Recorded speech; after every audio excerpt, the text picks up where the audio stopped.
My name is Holden Ashcombe. I am 31 years old and I live in Charlotte, North Carolina, in a modest two-bedroom apartment on the edge of the NODA Arts District, where the sound of the light rail passing by has become, over the years, something almost like a lullaby.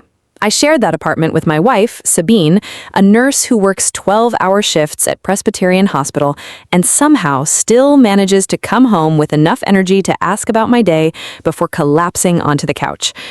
But this story doesn't begin in that apartment. It begins on a Tuesday morning in late September in the fluorescent-lit break room of Vail Logistics, a mid-sized freight and warehousing company where I had worked for 6 years, climbing slowly and steadily from a warehouse floor position to a mid-level operations manager overseeing 3 regional distribution hubs. It begins with a pay stub printed on the company's slightly outdated payroll software, sitting on the small round table where I usually ate my lunch. I remember the exact moment my stomach dropped. I was scrolling through the direct deposit summary on my phone, half paying attention, mentally running through the day's shipping schedules, when I noticed the number was wrong. Not slightly wrong, significantly wrong. Nearly $2,400 short, representing 3 weeks of overtime I had logged personally, hours I had worked helping cover a short-staffed night shift during a supply chain crunch that had nearly buried our Charlotte hub in backlogged freight. I told myself at first that it was a simple clerical error. These things happen. Payroll software glitches, timesheets get misread, decimal points slip. I wasn't panicked. I was, if anything, mildly annoyed. The way you're annoyed when a coffee order comes out wrong. An inconvenience, not a crisis. I finished my lunch, walked back to my desk, pulled up my own timesheet records. I have always been meticulous about documentation, a habit my father drilled into me growing up, watching him get shortchanged more than once as a union electrician who learned the hard way that verbal promises meant nothing without paper behind them. And confirmed what I already suspected. The hours were logged correctly, approved by my direct supervisor, submitted on time. The discrepancy wasn't on my end. I walked down the hallway toward the executive offices, past the framed black and white photographs of the company's original warehouse from 1987, past a bronze plaque commemorating the company's founder, Gordon Whitlock, a man I had met exactly twice in my 6 years there, but whose legacy still hung over the place like a kind of ambient pressure, a standard everyone quietly understood the current leadership was failing to meet. Preston Vale's office was open. Preston had taken over as CEO 4 years earlier after marrying Gordon's daughter and gradually, methodically, maneuvering himself into full control of the company while Gordon eased into a retirement that, I would later learn, had been considerably less voluntary than the company's internal newsletter had made it sound.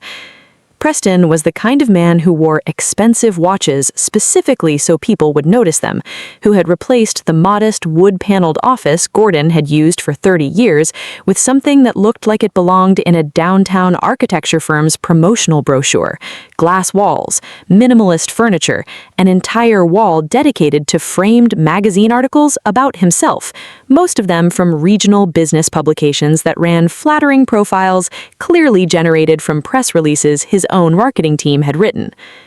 "Preston, do you have a minute?" I asked, knocking lightly on the open door frame. He looked up from his monitor, a flicker of mild irritation crossing his face before he arranged it into the practiced, professional smile he used for anyone below a certain pay grade. "Holden, sure, come in. What's up?" I explained the discrepancy calmly, professionally, the way I'd explain any operational issue, laying out the numbers, referencing my own records, keeping my tone entirely free of accusation. I wasn't there to make trouble. I was there to fix what I assumed was a simple, correctable mistake. Preston listened, nodding along in a way that seemed attentive but that I would later recognize as pure performance. When I finished, he leaned back in his chair, laced his fingers behind his head, and laughed. Not a polite chuckle, an actual laugh, short and dismissive, the kind of laugh you give a child who's just told you something they clearly believe with total sincerity, but that you find faintly ridiculous. Holden, buddy, I think you're overreacting a little here. Payroll runs a batch process. There's always some rounding, some adjustments for tax withholding changes. I wouldn't get too worked up about a couple $1,000. It'll probably sort itself out next cycle. With respect, Preston, this isn't rounding. This is nearly $2,500 in documented overtime that simply isn't reflected in my deposit. I have the timesheets. They were approved.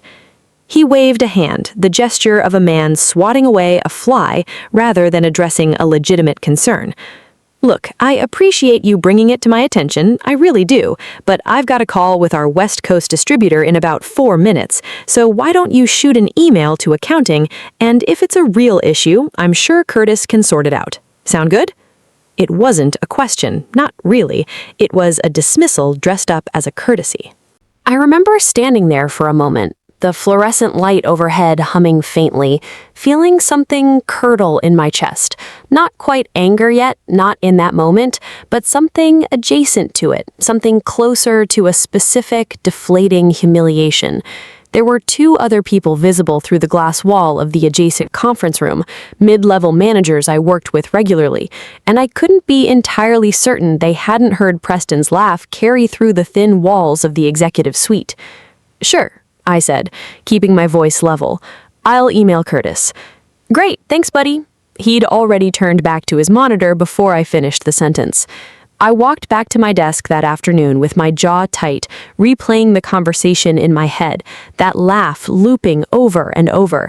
It wasn't just the money, though the money mattered. Sabine and I were saving for a house, watching every dollar with the kind of careful attention that comes from 2 people who grew up without much financial cushion and had promised each other they'd build something more stable.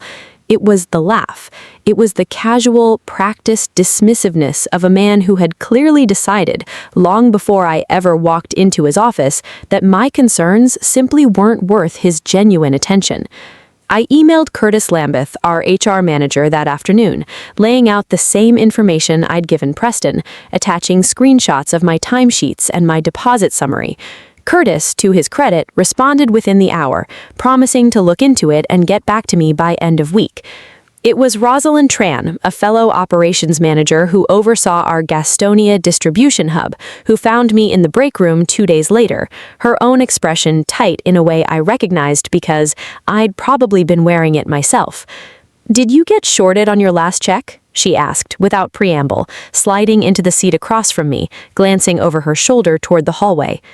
"Almost $2,400 in missing overtime. You too?"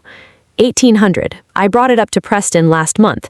She let out a short, humorless laugh, though hers carried none of the confidence Preston's had.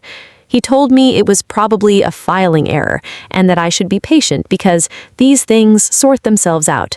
It's been 6 weeks. Nothing's sorted. "Did you follow up?"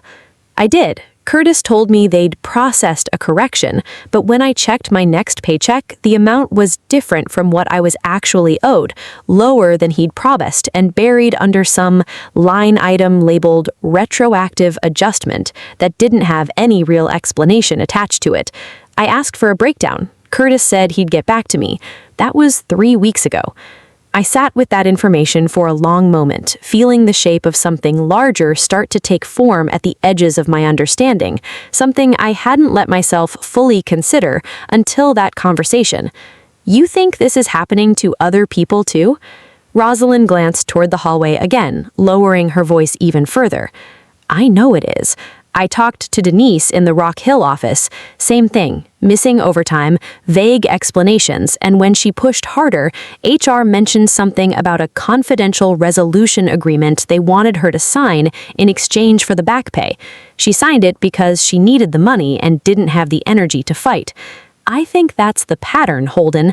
Underpay people quietly, and if they push hard enough to actually get traction, make them sign something that keeps them from talking about it, then pay them just enough to make the problem go away." I felt something settle into place in my chest, cold and clear, replacing the simmering irritation from 2 days ago with something sharper, something closer to genuine alarm. That's wage theft, Rosalind. That's not a filing error. That's a system. I know what it looks like. I just don't know what to do about it. Preston owns this company now, practically. Curtis reports to him. Who exactly are we supposed to complain to? I didn't have an answer for her that afternoon.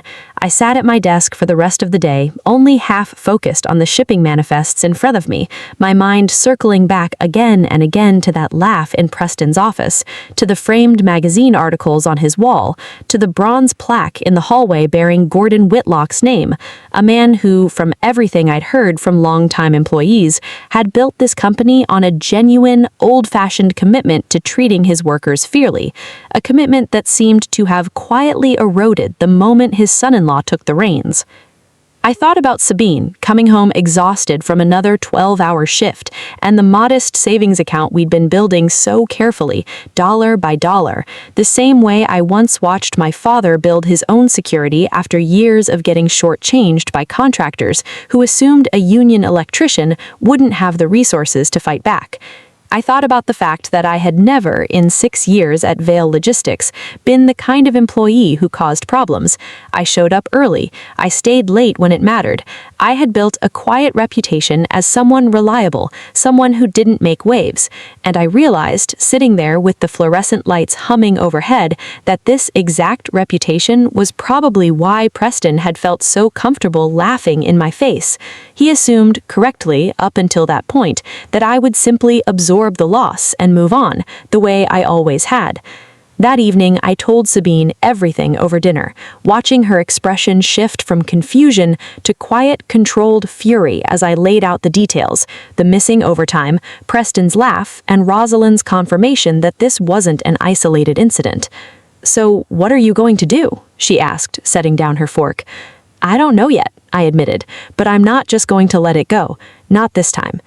I had no idea, sitting at that kitchen table with Sabine's hand finding mine across the surface, that the answer to my question was already quietly taking shape 3 floors up in the Vail Logistics building, in a corner office belonging to a new accountant who had joined the company 8 months earlier, under circumstances nobody in the building fully understood, a woman named Meredith Okonkwo, who had, in fact, been watching Preston Vail far more closely and for far longer than either Preston or I could have possibly imagined. To understand why Preston Vail felt so untouchable, so confident that a laugh in his office would be the end of the matter, you need to understand the history of Vail Logistics, and more specifically, you need to understand the man whose name should have been on that bronze plaque with far more reverence than it apparently still received. Gordon Whitlock started the company in 1987 with 2 trucks, a rented warehouse on the outskirts of Charlotte, and a philosophy he repeated so often to his early employees that it became something like company scripture. Take care of the people who take care of the freight, and the freight will always find its way home. He built Vail Logistics, originally called Whitlock Freight Solutions, before a rebrand years later that I'll get to, from nothing, working alongside his drivers and warehouse staff for the first decade, learning every job in the building well enough to fill in when someone called out sick, remembering the names of employees' spouses and children, showing up personally to hospital rooms when someone got hurt on the job. I was hired by Gordon Whitlock personally 6 years before the events I've just described, back when the company was still called Whitlock Freight and Gordon still walked the warehouse floor most mornings with a coffee in hand, greeting people by name. I was 25 years old, coming off a rough stretch after a previous employer had gone bankrupt without paying out my final 2 weeks of wages, and I remember sitting across from Gordon in an interview that felt more like a conversation between 2 people who genuinely respected work than a formal hiring process. "You strike me as someone who shows up," Gordon told me near the end of that interview, leaning back in a worn leather chair that had clearly been with him since the company's earliest days. "I can teach a reliable person the freight business. I can't teach an unreliable person to become reliable." He hired me on the spot, starting me on the warehouse floor, and within 18 months had personally recommended me for a promotion into operations management, taking an interest in my development that felt, at the time, almost paternal in a way I hadn't quite expected from an employer. Gordon's daughter, Charlotte Whitlock, a coincidental name given the city, something the family joked about at company holiday parties, had married Preston Vale about 2 years before I was hired, a marriage that brought Preston gradually deeper into the company's operations, first in a vague business development role that seemed to mostly consist of expensive lunches with potential clients, and later, as Gordon's health began to decline and he started talking more seriously about retirement, into an executive position that positioned Preston as the natural successor. I want to be fair here in the interest of telling the story accurately rather than simply painting Preston as a cartoon villain, because the truth is more complicated and in some ways more troubling than a simple story of a bad man doing bad things. Preston wasn't incompetent. He had genuine business instincts, a talent for expanding the company's client base that Gordon himself readily acknowledged, securing several major contracts in his first 2 years that meaningfully grew the company's revenue. Under different circumstances, with different values guiding those instincts, Preston might have been a genuinely effective leader. But somewhere in that expansion, something shifted, a change that longtime employees, like Gordon's old warehouse supervisor, a gruff, kind man named Walt Behringer, who'd been with the company since 1989, described to me once during a break room conversation as watching a man fall in love with the version of himself that other people applauded for, instead of the version of himself that actually did the work. The company rebranded to Vale Logistics in Preston's second year running day-to-day operations, a change Gordon reportedly resisted but eventually accepted, partly, I suspect, out of a father-in-law's desire to give his daughter's husband room to build his own legacy, rather than live permanently in the shadow of someone else's name. The changes that followed the rebrand were gradual enough that most employees, myself included, didn't fully register the pattern until years had passed. Benefits were quietly trimmed under the justification of modernizing our compensation structure. The generous holiday bonuses Gordon had personally distributed every December, envelopes he'd hand-deliver to every employee, thanking them by name for their year of work, were replaced with a smaller, less consistent bonus pool tied to performance metrics that seemed to shift favorably whenever executive compensation was being calculated, but unfavorably whenever employee bonuses were on the line. Meanwhile, Preston's personal lifestyle expanded in ways that seemed increasingly disconnected from the company's actual financial performance. He purchased a lake house on Lake Norman that became a frequent subject of his social media posts. He traded in his car for a new luxury model every 18 months or so. He and Charlotte took increasingly elaborate vacations, documented extensively online, that seemed difficult to square with a mid-sized logistics company's modest profit margins. I didn't think much about any of this at the time, if I'm honest. I was focused on my own work, on building a stable life with Sabine, on the slow, steady climb through the company's management ranks that Gordon's early mentorship had set in motion. It was easy in the day-to-day grind of shipping manifests and staffing schedules to not notice the larger pattern forming above me. Gordon's retirement, when it finally came, happened faster and more quietly than anyone expected. There was no grand farewell party, no retrospective video montage of the company's history that might have seemed appropriate for a man who'd built the entire operation with 2 trucks and a rented warehouse. There was a brief internal memo sent out on a Friday afternoon announcing that Gordon Whitlock would be stepping back from day-to-day operations to focus on his health and enjoy retirement, with full confidence in Preston Vale's continued leadership of the company he loves. I remember Walt Behringer reading that memo aloud in the break room, his expression carefully neutral, and then saying, quietly, almost to himself, "That man built this place with his own 2 hands, and they gave him a paragraph." I didn't understand yet how much truth was buried in Walt's quiet observation, how much had genuinely been taken from Gordon in that transition, not just his title, but, as I would eventually learn, meaningful financial and operational control that Preston had spent years carefully maneuvering away from his father-in-law.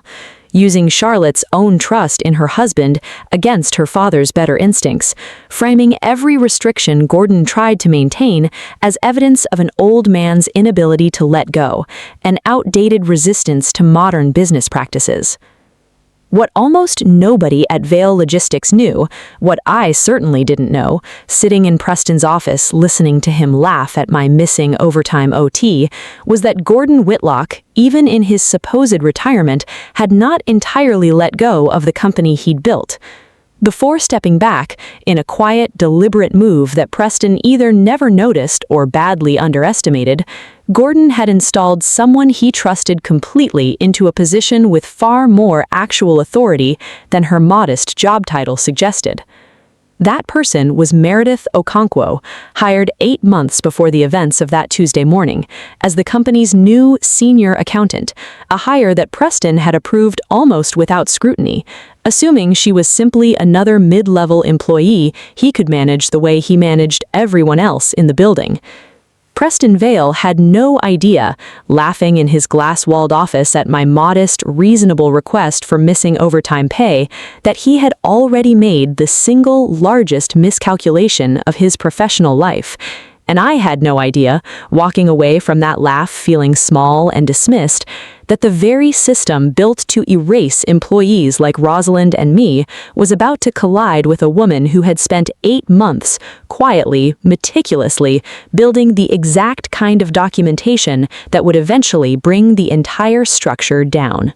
In the days following my conversation with Rosalind, I found myself doing something I had never done in 6 years at Vail Logistics, actively investigating my own employer, treating my job the way I imagined a journalist might treat a story, gathering evidence with a kind of methodical patience that surprised even me.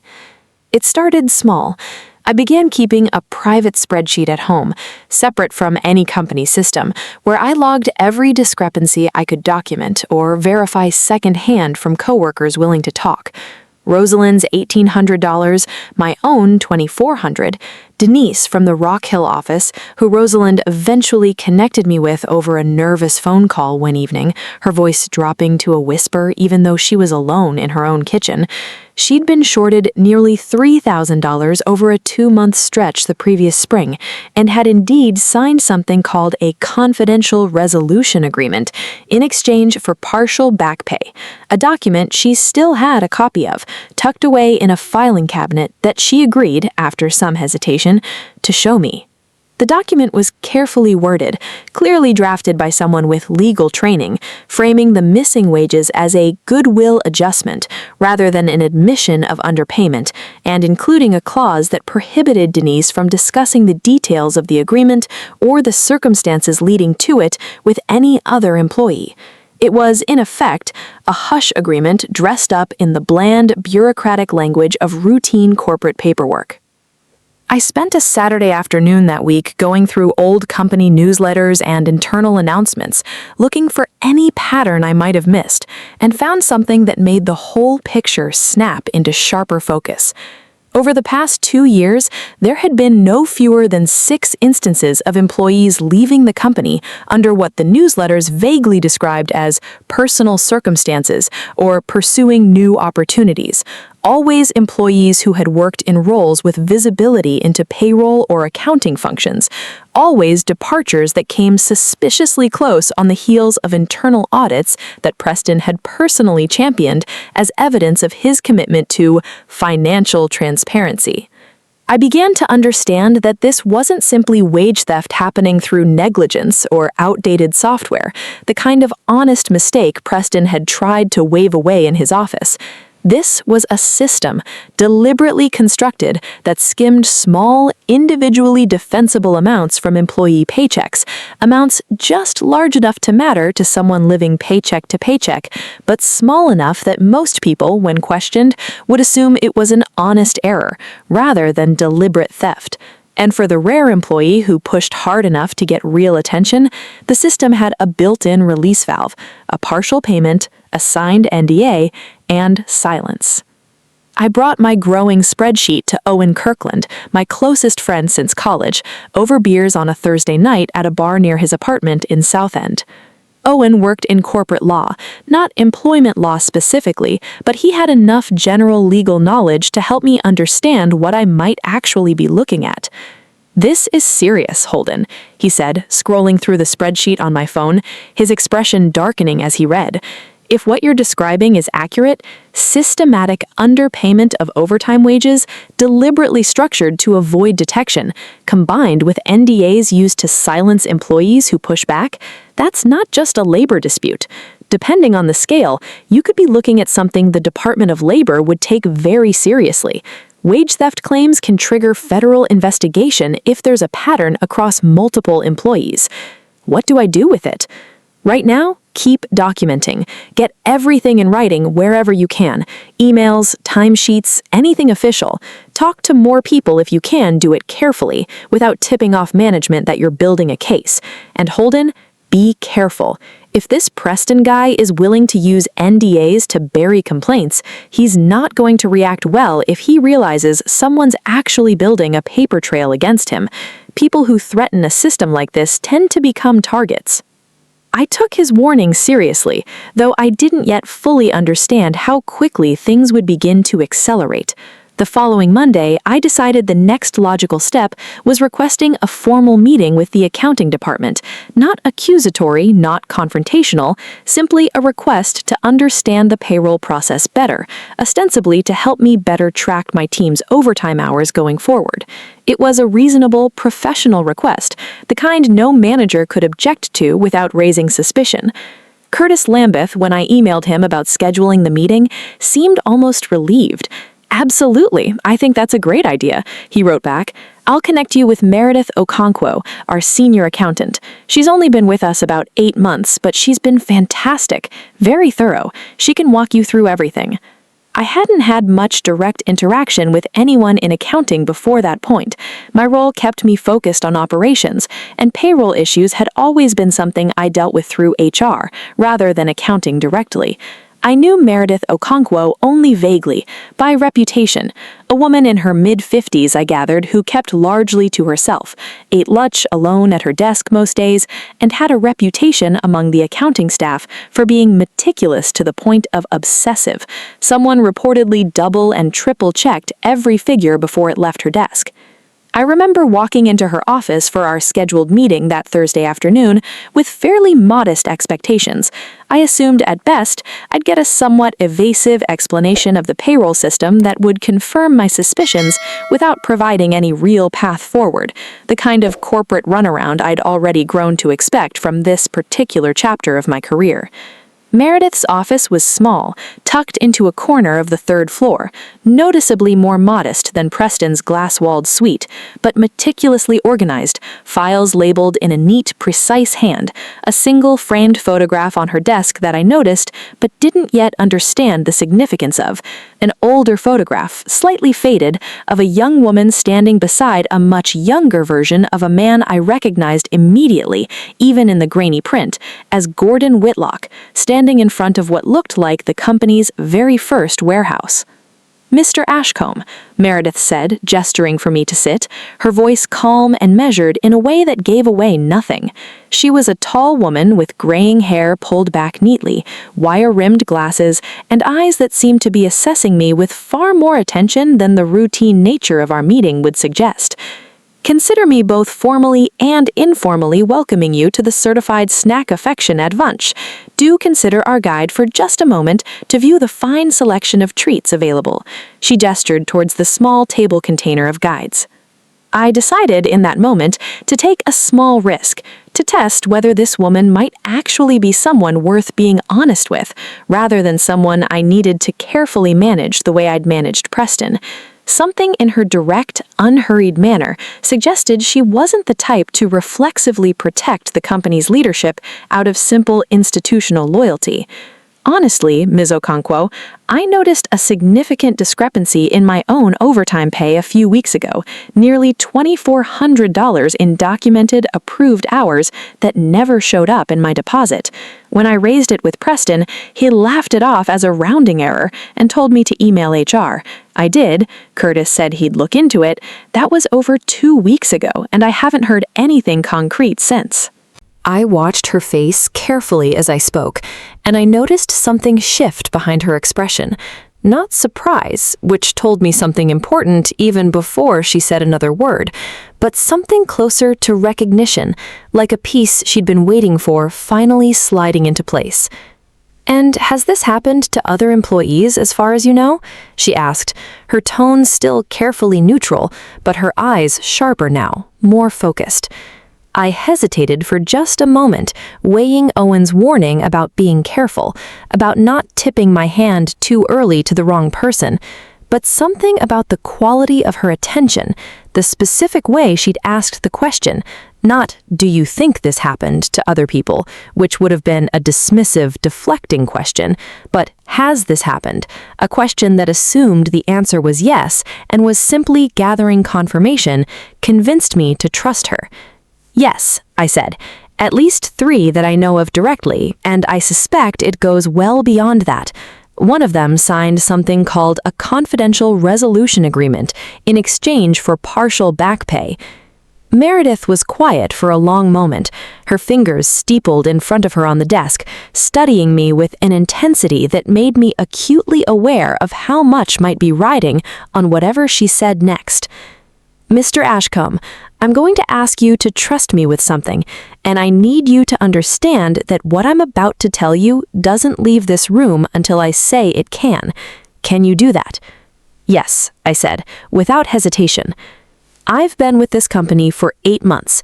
In that time, I have documented what I believe to be a systematic, deliberate pattern of wage theft, affecting at minimum 23 employees across all 3 of your regional hubs, totaling, by my current calculations, somewhere in the range of $140,000 in unpaid wages over roughly 2 years. I have bank records, payroll logs, internal transfer documentation, and copies of at least 4 separate NDAs used to silence employees who pushed back hard enough to get partial settlements." I sat there in stunned silence for a moment, the scale of what she just described far larger than anything I'd imagined, even in my most paranoid calculations. "How did you—" "Because I wasn't hired by accident, Mr. Ashcombe, and I wasn't hired by Preston Vale, whatever he might believe. I was hired by Gordon Whitlock."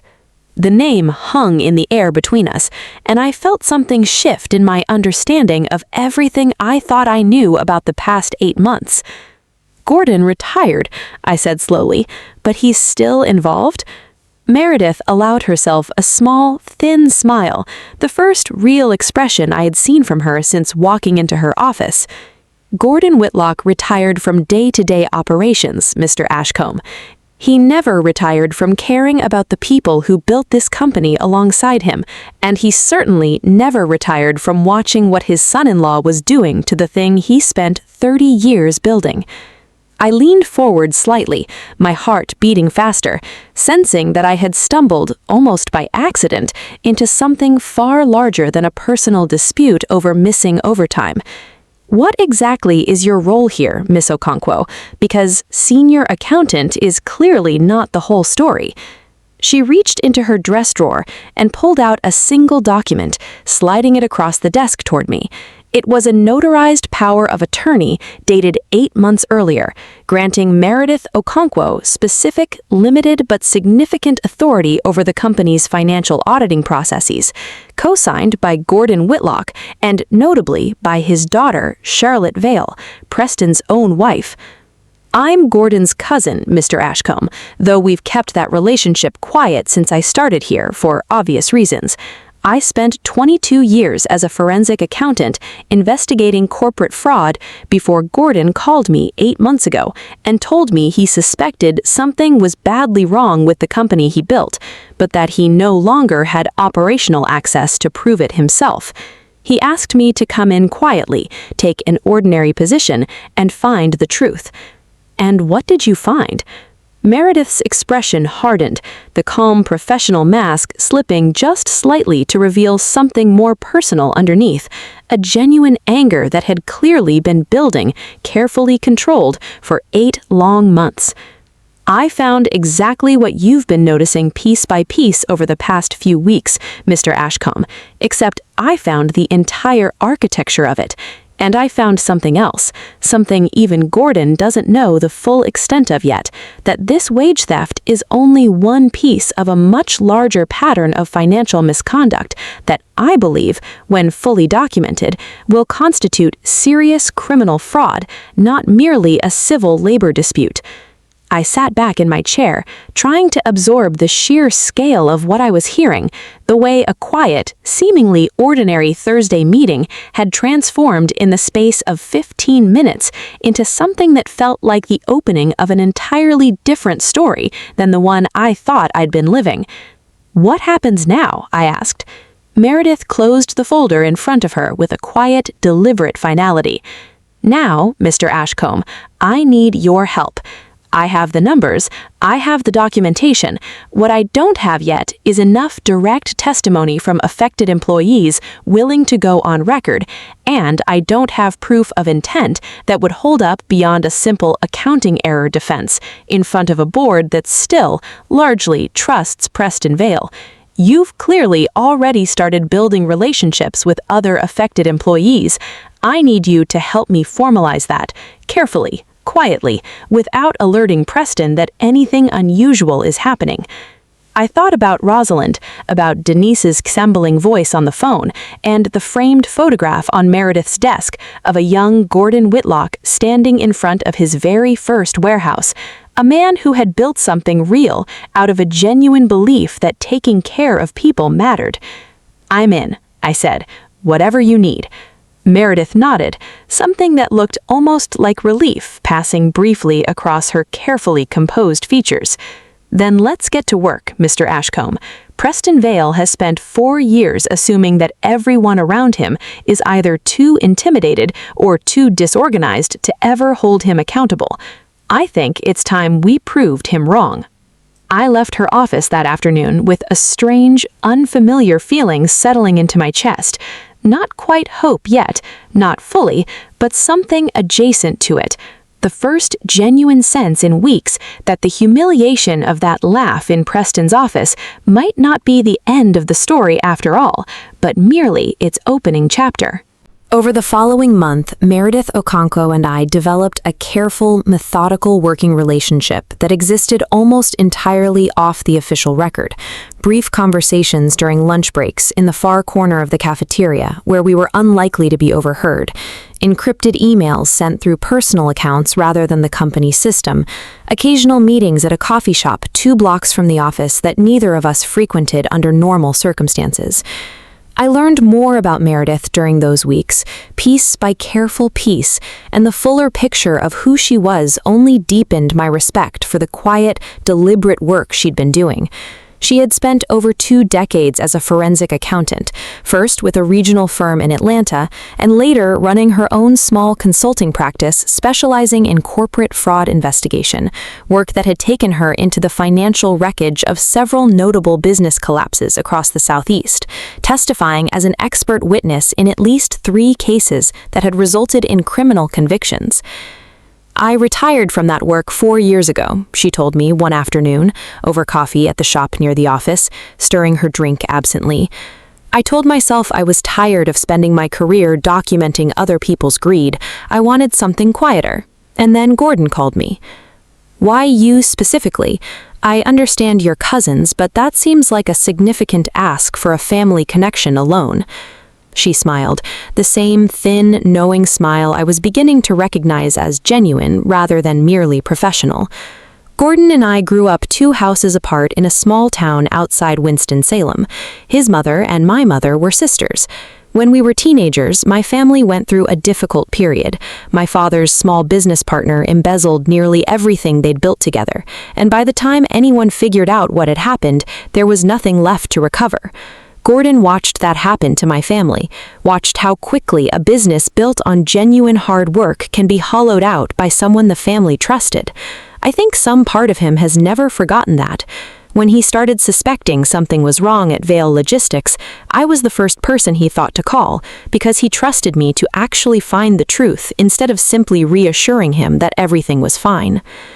I asked her during one of these conversations how she'd first started suspecting something was genuinely wrong rather than simple operational inefficiency, and she pulled out her laptop showing me a series of financial documents that had clearly taken enormous, patient effort to compile.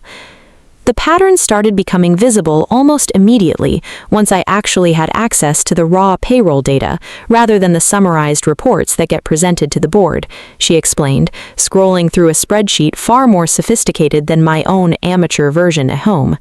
Small discrepancies, individually defensible, consistently affecting employees in roles without significant visibility into company finances, warehouse staff, regional operations managers, drivers, never executives, never anyone with the institutional standing to push back hard and be taken seriously immediately. And whenever someone did push back hard enough, there was always a quiet, quick resolution, partial back pay, an NDA, and the problem simply disappeared from view. Where was the money actually going? Meredith's expression tightened slightly. That's the part that took longest to fully document, and it's the part that elevates this beyond a straightforward labor dispute into something far serious. I traced consistent transfers, structured carefully to stay below amounts that would automatically trigger additional bank reporting requirements, moving from a shell account labeled internally as a contingency reserve fund into accounts that, after considerable effort, I was able to connect to Preston Vale's personal finances, the lake house on Lake Norman, the vehicle leases, at least 2 of the more elaborate vacations he and Charlotte have taken over the past 18 months. I sat with that information for a full moment, feeling the full weight of what she was describing settle over me. So he's not just cutting corners to protect the company's margins, he's directly stealing from employee paychecks to fund his own lifestyle. That's my assessment, yes, though I want to be precise about what I can currently prove versus what I strongly suspect. I have documentation connecting the wage discrepancies to a specific internal account. I have documentation showing transfers from that account into accounts I can connect, with reasonable confidence, to Preston personally. Connecting every dollar with absolute certainty in a way that would hold up in both a civil labor case and a potential criminal fraud investigation requires more work, and it requires cooperation from affected employees willing to formally document their experiences.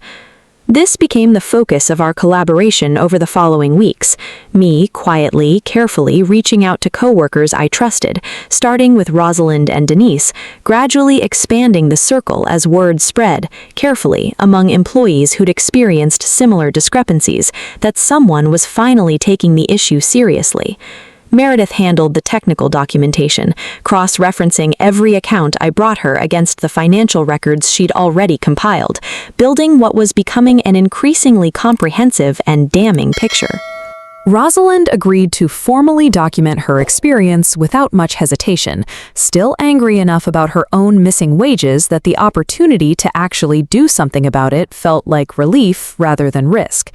Denise took more convincing, understandably nervous about the NDA she'd already signed, worried about potential legal consequences for speaking out despite that agreement. The NDA she signed is almost certainly unenforceable given the circumstances, Meredith told me when I relayed Denise's concerns. You cannot use a non-disclosure agreement to conceal wage theft or shield yourself from a Department of Labor investigation. Courts have consistently ruled that such agreements don't hold up when they're being used to cover up illegal conduct rather than protect genuinely confidential business information. But I understand her fear. Tell her we'll connect her with proper legal counsel before she commits to anything, so she understands her actual protections. That's how Delia Marchetti entered the picture, an employment attorney Meredith had worked with on previous fraud cases, brought in quietly to advise the growing group of employees on their legal standing, careful to structure every conversation in a way that maintained appropriate confidentiality while building toward what was clearly becoming a formal legal case rather than simply an internal company dispute. By the 6th week of our collaboration, Meredith and I had assembled documentation from 11 employees willing to go on record, spanning all 3 regional hubs, along with Meredith's own forensic financial analysis connecting a clear, consistent pattern of skimmed wages to accounts benefiting Preston Vale personally. It was, by any reasonable legal standard, an extraordinarily strong case. "We're close," Meredith told me during what had become our regular Thursday coffee meeting, though something in her tone suggested caution rather than triumph. "But I want to be strategic about how and when this comes to light. Preston still believes he's operating with complete impunity, which actually works in our favor. He has no reason to destroy evidence or preemptively cover his tracks if he doesn't suspect anything is coming. The moment he senses genuine threat, that advantage disappears. So what's the plan? I think it's time to bring Gordon back into this directly, not just as the person who initiated the investigation, but as an active participant in how this gets resolved. He still holds a minority ownership stake in the company, along with certain reserved governance rights he negotiated into his retirement agreement, rights I don't believe Preston has ever fully understood the implications of. If we bring this to Gordon with complete, airtight documentation, he has genuine legal standing to call an emergency board meeting and force this into the open, on our terms rather than Preston's. I felt a mixture of anticipation and genuine nervousness at the prospect of what was clearly building toward a significant confrontation. What about Preston? Is there any risk he catches wind of this before we're ready? Meredith's expression grew momentarily grim. "There's always risk, Holden, which is exactly why the next few weeks need to be handled with extreme care.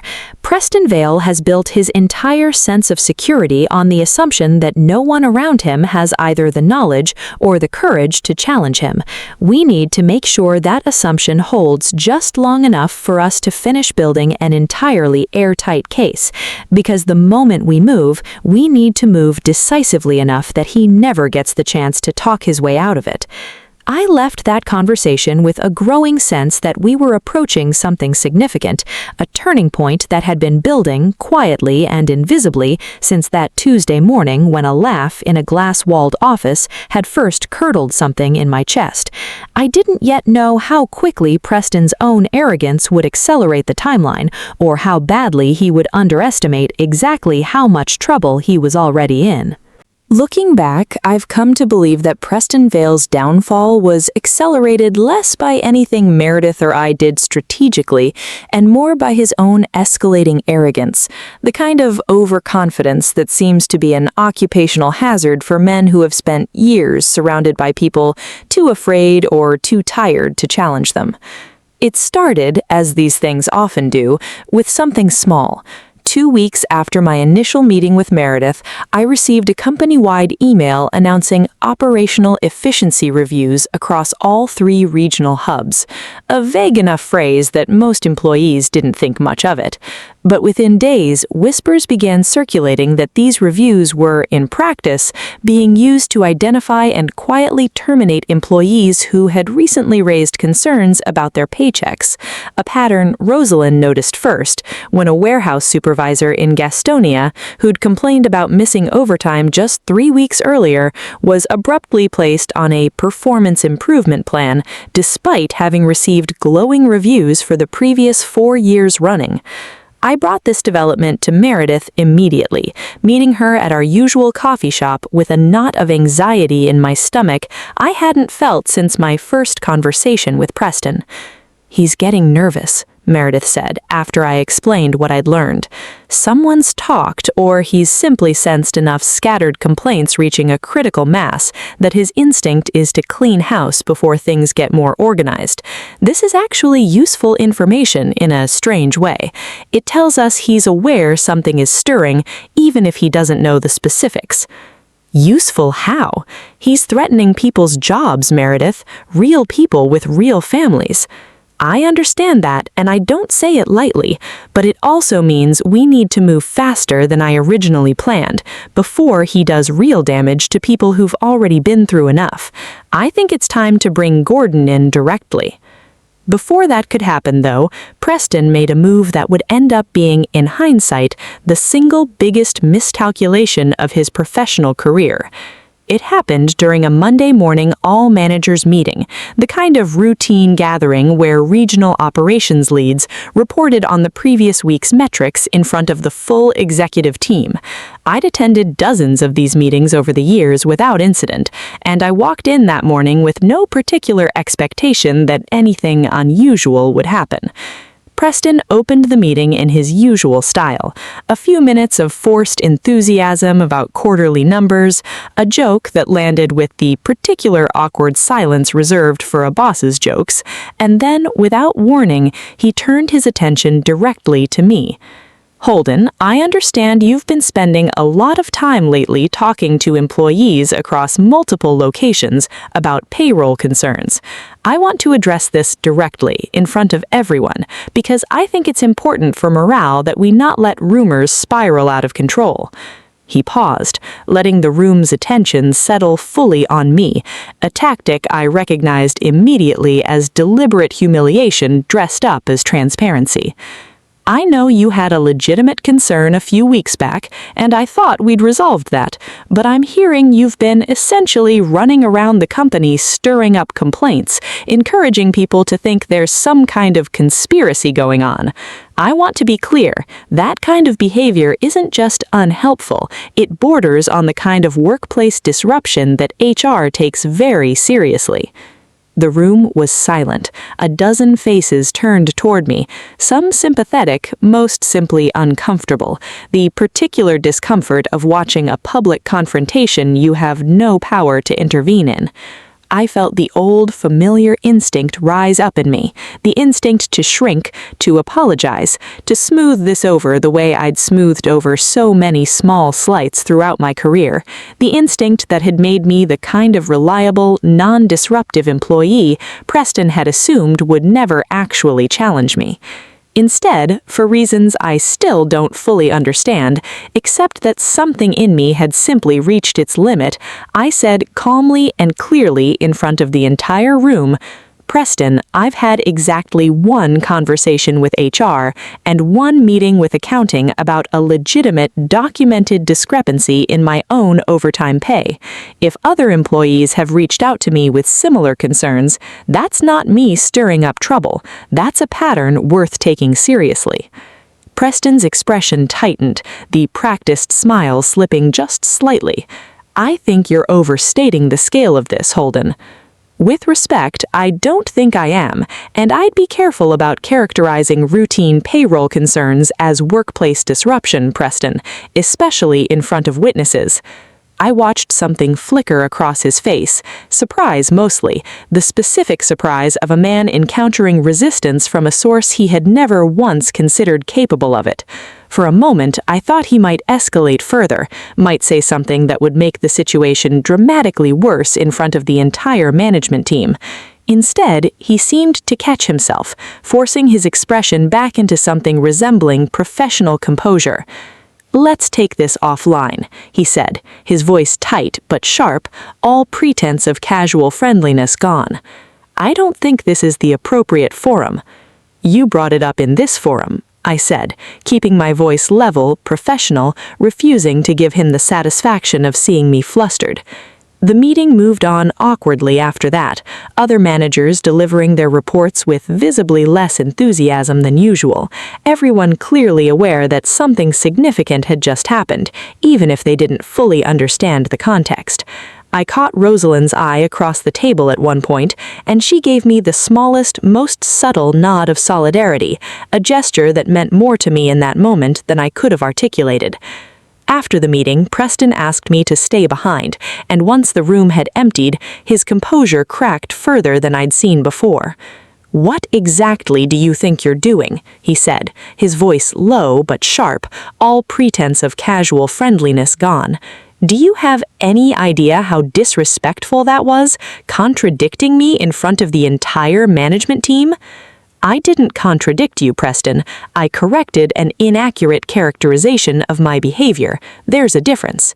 "You're on thin ice here. I've been more than patient with you, but I'm not going to tolerate an employee who thinks he can undermine leadership decisions in front of the whole team. Watch yourself." I felt something steady and clear settle over me in that moment, a calm I hadn't expected given the obvious threat implicit in his words. "Are you threatening my job, Preston?" He hesitated, some vestige of self-preservation apparently kicking in, recognizing that an explicit threat, spoken aloud, carried its own risks. "I'm telling you to be smart about how you're handling this, that's all." I left his office that afternoon and went directly to find Meredith, relaying the entire exchange while she listened with an expression that grew increasingly focused, almost hungry in a way that told me she recognized the significance of what had just happened, even before she explained it. "This is exactly what we needed," she said once I'd finished. "He just threatened an employee's job in a private conversation immediately following a public confrontation about wage theft complaints, with witnesses to the public portion of the exchange. That's retaliation, Holden, plain and simple, and retaliation claims carry significant additional legal weight on top of the underlying wage theft. I want you to write down everything that was said as precisely as you can remember it right now while it's fresh. Date it, time it, and send me a copy." I did exactly that, sitting at my desk that evening after most of the office had emptied out, documenting the conversation in as much detail as I could recall, feeling a strange mixture of vindication and unease as I typed. Over the following 2 weeks, Preston's behavior grew increasingly erratic in ways that only strengthened the case Meredith and I were building. He called an unscheduled meeting with the entire accounting department, ostensibly about streamlining internal processes that Meredith later told me was clearly, transparently an attempt to identify who might be feeding information to affected employees, an attempt that failed entirely because Meredith's own careful compartmentalization meant no one in that meeting had access to information that could implicate her. He also, in what would prove to be his single largest error, attempted to access Meredith's individual accounting files directly, using his executive credentials to bypass her department-level permissions, an action that triggered an automatic security log entry Meredith had specifically configured months earlier, anticipating exactly this kind of overreach, precisely because her forensic accounting background had taught her that guilty men, when they sense threats, almost always eventually try to access or destroy the evidence against them directly. "He just handed us exactly what we needed," Meredith told me, showing me the security log with something that looked almost like satisfaction on her typically composed face. Unauthorized access to protected financial audit files occurring immediately after a documented pattern of retaliatory behavior against an employee who raised wage theft concerns. Combined with everything else we've already compiled, this is no longer a case I have any doubt about winning. The only question now is timing and strategy for how this gets exposed. That same week, Meredith finally made the call to Gordon Whitlock directly, requesting an in-person meeting at his home on the outskirts of Charlotte, a meeting she asked me to attend as well, given my role in gathering employee testimony and my 6-year history with the company that predated Preston's leadership entirely. I remember the drive out to Gordon's house that Friday evening with a specific, nervous anticipation, uncertain exactly what to expect from a man I'd only met twice in 6 years, a man whose legacy had loomed so large over my entire professional experience without me ever really knowing him personally. Gordon Whitlock's house was modest, surprisingly so, given what I understood of his wealth. A comfortable ranch-style home with a wraparound porch and a garden that showed clear evidence of careful, patient tending. He greeted us at the door himself, an older man now, visibly diminished by age and whatever health concerns had accelerated his retirement, but with eyes that were sharp and alert, taking in both of us with the same assessing attention I'd noticed in Meredith during our first meeting. "Gordon told me you've been documenting quite a lot," he said, once we were settled in his living room with cups of coffee neither of us had really asked for, but that felt somehow necessary to the ritual of the conversation. "6 years you've been with the company, is that right, son?" "Yes, sir. You hired me personally, actually. I don't know if you remember." Something shifted in his expression, a flicker of genuine memory. The young man who'd been shortchanged by his previous employer told me you showed up every day even after they stopped paying you properly because you didn't want to leave your coworkers short-staffed. I felt an unexpected lump rise in my throat at the specific, precise accuracy of that memory, at the realization that this man, even after everything, had genuinely remembered something so small about me from a single interview 6 years earlier. "Yes, sir, that's me." Gordon nodded slowly, turning his attention to Meredith. "Show me everything," he said. "All of it. I want to understand exactly what my son-in-law has done to the thing I spent 30 years building." What followed was nearly 3 hours of Meredith walking Gordon through the full scope of the documentation, the wage theft, the NDAs, the traced financial transfers connecting stolen wages to Preston's personal accounts, the retaliation against me and other employees, the attempted unauthorized access to her protected financial audit files. I watched Gordon's face throughout, watched decades of pride in what he'd built curdle slowly into a controlled, devastating fury that seemed all the more powerful for how quietly he expressed it. When Meredith finally finished, Gordon sat in silence for a long moment, staring at the documents spread across his coffee table, his jaw tight. "I gave that man my daughter, my company, and my trust, and he used every single one of those things to steal from people who trusted him to take care of them the same way I once took care of everyone who worked for me." He looked up, meeting my eyes directly. "I'm sorry, Holden. I'm genuinely sorry this happened to you and to every other person he's done this to. That's not the company I built, and it's not the legacy I intend to leave behind." "What do we do now?" I asked. Gordon's expression hardened into something resolute, something that reminded me, in that moment, of exactly the kind of man who had built an entire company from 2 trucks and sheer force of will. "Now, son, we call an emergency board meeting, and we make sure Preston Vale understands in front of every single person whose trust he's betrayed exactly what happens to men who mistake other people's patience for permission." The emergency board meeting was scheduled for the following Thursday, ostensibly called by Gordon under his reserved governance rights to review significant concerns regarding company financial practices, language vague enough that Preston, when informed of the meeting by the board secretary, apparently assumed it was related to routine quarterly oversight rather than anything specifically threatening. Meredith and Delia Marchetti spent the intervening days finalizing the documentation into a formal presentation, organizing 18 months of forensic accounting work, employee testimony from 14 affected workers across all 3 regional hubs, and the security logs documenting Preston's unauthorized access attempt into a case so thoroughly documented that Delia described it during our final preparation meeting as about as close to airtight as I've seen in 15 years of employment law practice. I want to describe that Thursday morning carefully because it remains, even now, one of the most significant days of my professional life, a day that fundamentally reshaped not just my relationship with my employer, but my entire understanding of what quiet, patient persistence could actually accomplish against someone who had spent years assuming his position made him untouchable. The board meeting was held in the largest conference room at the Charlotte headquarters, a room I'd only ever seen used for major client presentations, its glass walls affording a clear view to anyone passing in the hallway. Gordon had specifically requested that the meeting include not just the formal board members, but department heads and regional managers as well, framed to Preston as an opportunity for broader organizational input on whatever financial concerns were being reviewed, a framing that, in hindsight, I understood was designed specifically to ensure maximum witnesses for what was about to unfold. I arrived early, at Meredith's request, along with Rosalind and 2 other employees, Denise among them, who had agreed to be present to speak directly to their experiences if called upon.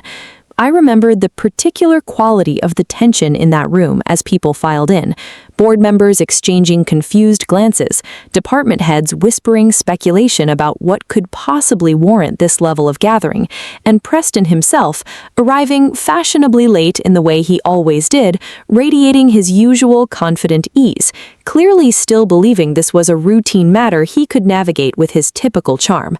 He faltered, visibly, the moment he saw Gordon Whitlock seated at the head of the table.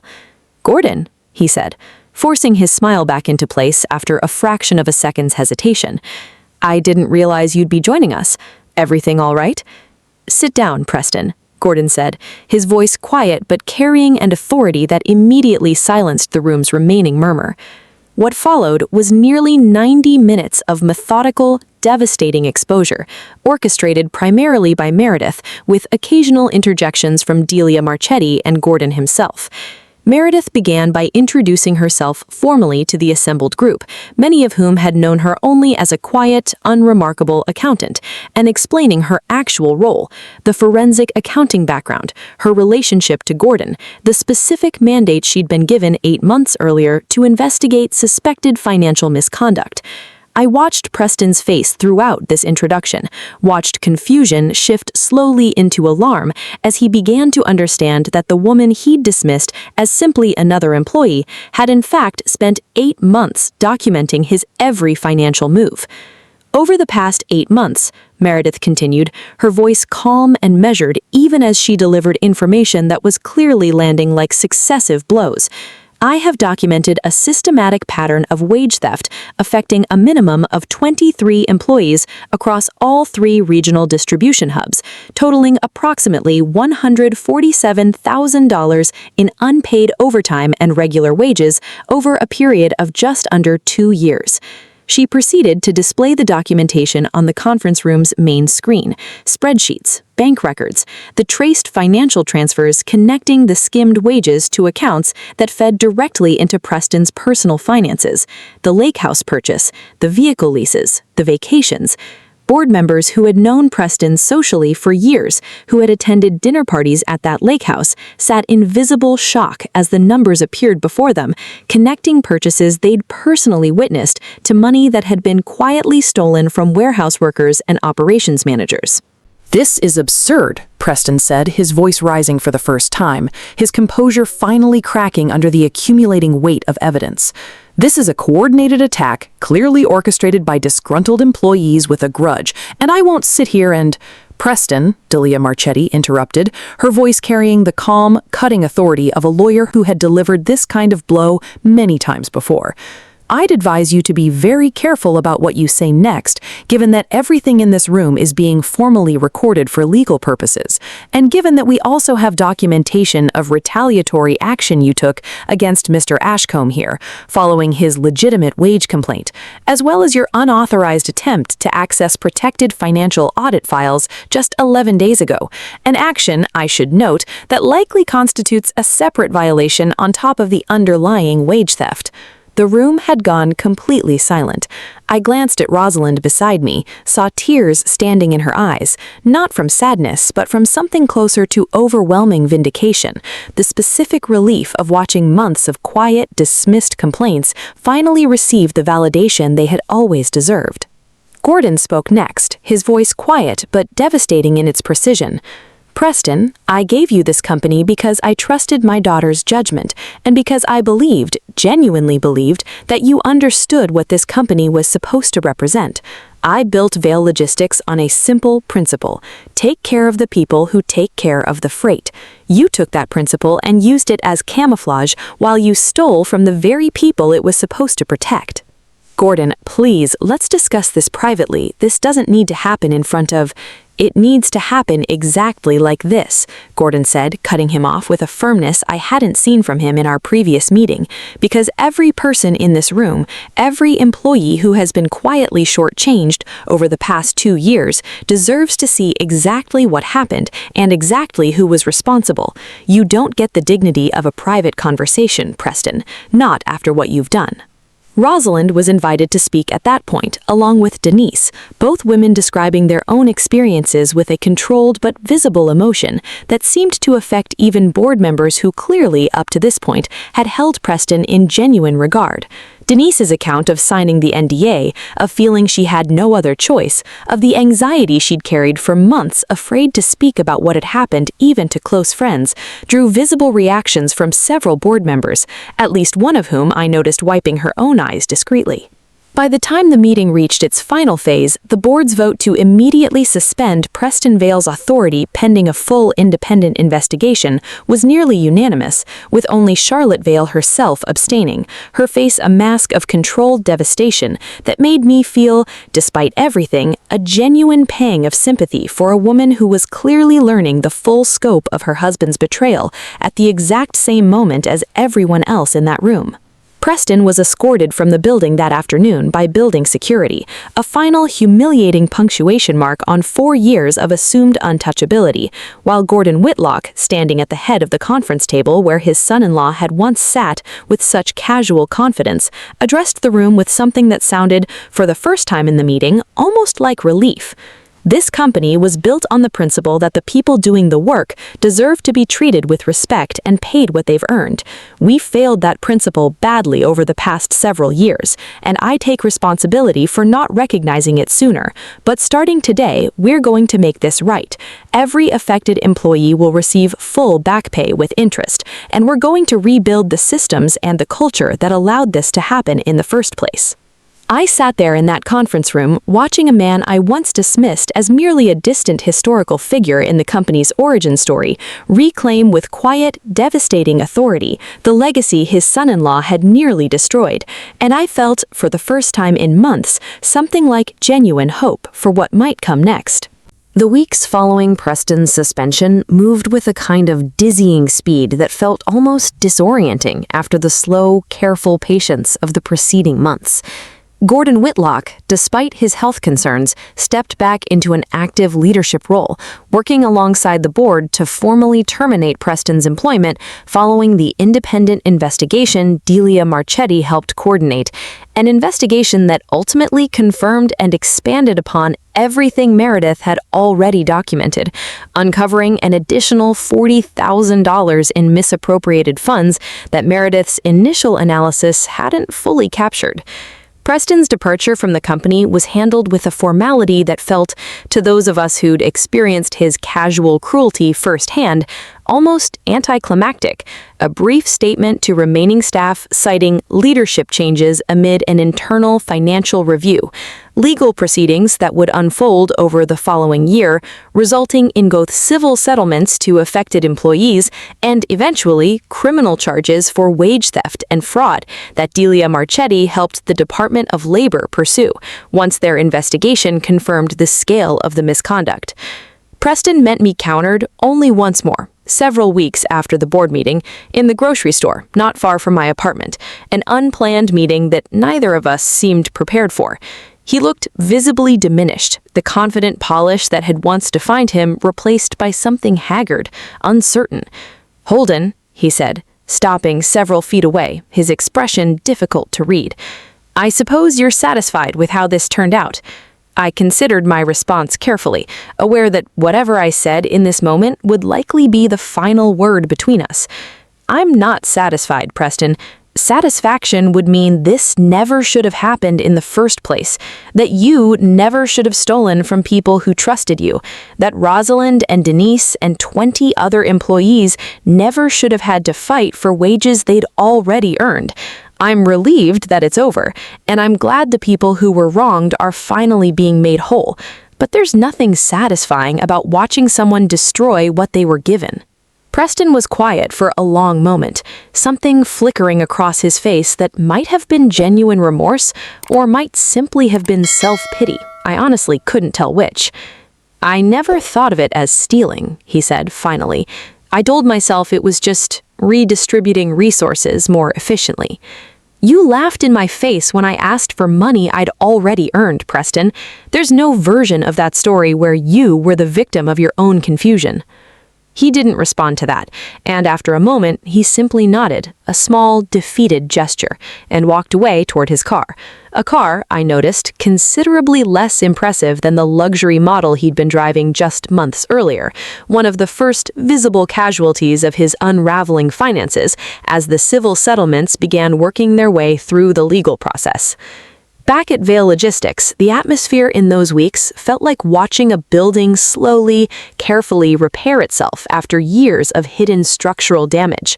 Gordon called a company-wide meeting shortly after Preston's formal termination, announcing not just the back pay settlements, which arrived for every affected employee within 30 days, with interest calculated generously beyond what was legally required, but a series of structural changes designed to prevent anything similar from happening again.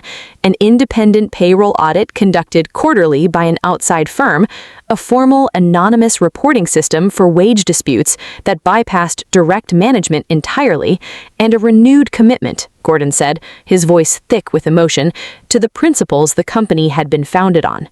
I should have been paying closer attention, he told the assembled staff, standing in the same warehouse where he'd once greeted every employee by name each morning. I trusted the wrong person with something precious, and people I care about paid the price for that mistake.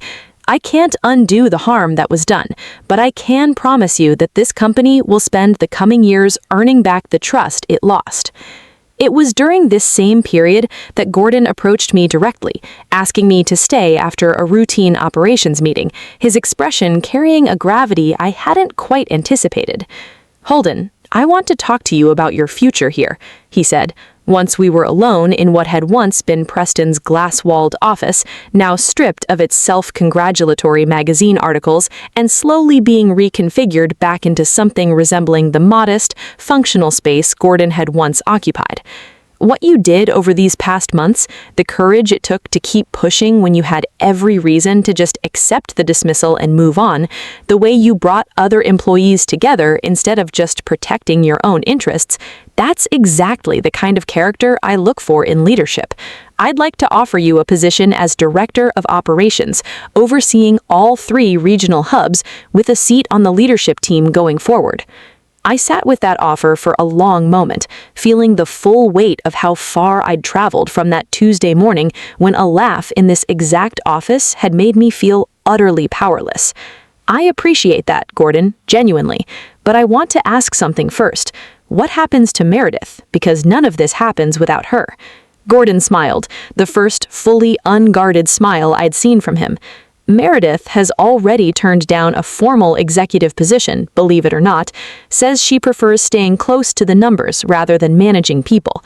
But she's agreed to stay on as Chief Financial Officer, with full oversight authority, reporting directly to the board rather than to any single executive.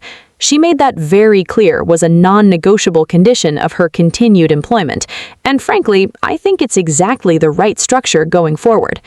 I accepted Gordon's offer that same week, and Rosalind, whose steady courage throughout the entire process had meant more to me than I'd fully expressed, was promoted into my previous role, overseeing the Charlotte hub directly, a decision Gordon made without hesitation once I recommended her, citing her own quiet leadership throughout the ordeal as exactly the kind of character the company needed more of.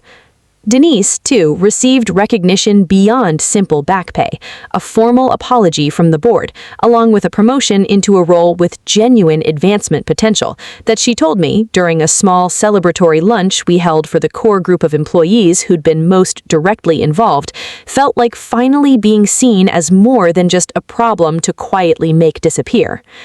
I thought often during those weeks of rebuilding about the specific moment that had started everything, that laugh in Preston's office, the casual, dismissive cruelty of a man who had assumed my complaint would simply evaporate the way so many complaints before mine had apparently had.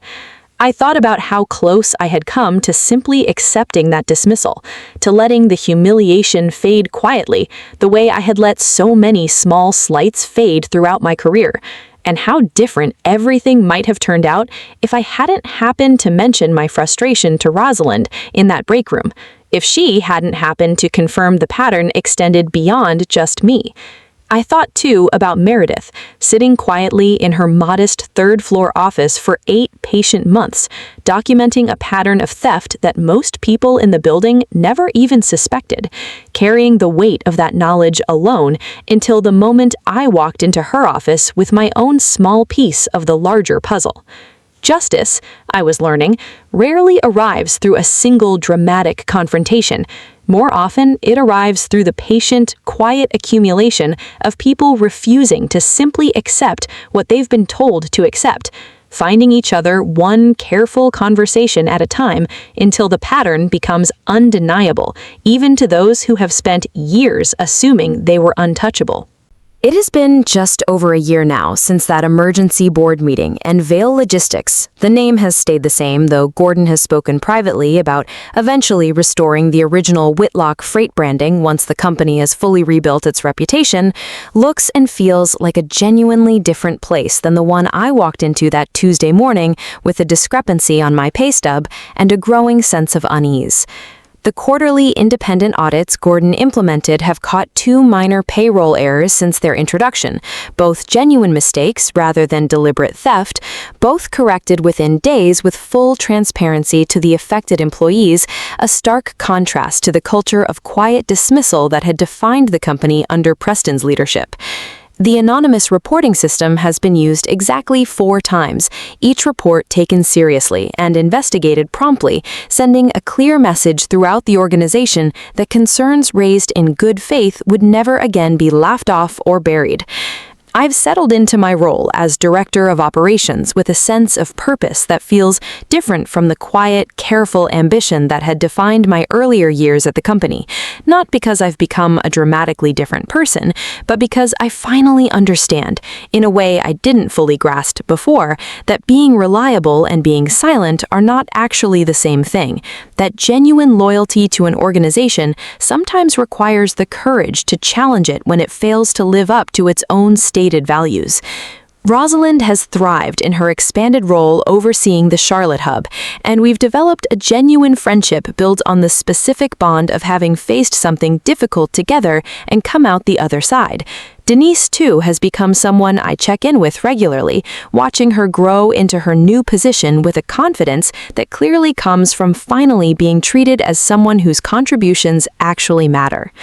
Meredith remains, in many ways, the person I respect most in this entire story, not because her role was more dramatic than anyone else's, but because she spent 8 patient, largely thankless months doing careful, meticulous work that most people would never see or fully appreciate, work that ultimately made everything else possible.